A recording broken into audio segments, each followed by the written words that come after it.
Hi, my name's William Renfro, KSU alumni, Southern Poly alumni, and KSU Superfan. I ended up in my career getting on with UPS, and UPS told me that I would not get any promotions if I didn't go back to school. So at that point, I was 40 years old. I came home to my wife, 2 kids, says, I'm going back to school at night. And so I went back to school for 5 years at Southern Poly and finished my degree and graduated in December of 2013.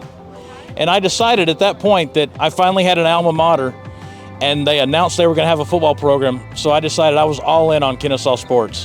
One of the rules we have is when you travel, you always have to fly your colors. So if I'm flying anywhere, whether it's for a game or just for personal, vacation or whatever, I always travel wearing a Kennesaw shirt. And I always take my flag with me. Every vacation spot we ever go to, whether it was at Montana, at the Grand Tetons or Yellowstone or Glacier National Park, or we go to the beach each summer, I take the flag and I hold the flag up and take a picture of the flag in front of whatever local scenery there is. The farthest I've traveled would be the year we played Weber State, which is in Ogden, Utah.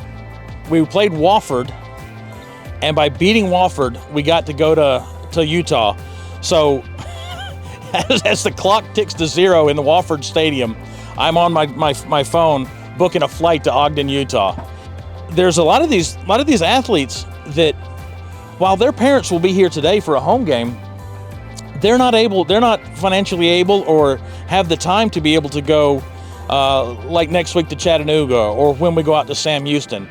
And so when they come off the field, at away games, I usually will walk over to where they're loading on the buses, and I'll make sure to tell every one of them, good job, whether they got on the field or not, because just working hard enough to be on the team, make the trip, and dress out is an accomplishment in and of itself.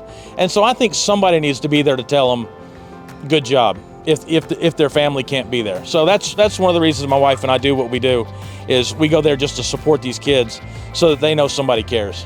We show up a minimum 5 hours before the game. We're gonna have some good food. We're gonna have enough dips to probably feed half the parking lot. And we're gonna have some hot dogs, and we're gonna have some live music going on in a little bit. And we just get up, and this is where we make bonds as friends. We don't necessarily all sit together in the stadium, but as far as game day, it wouldn't be the same if there wasn't a tailgate. Go!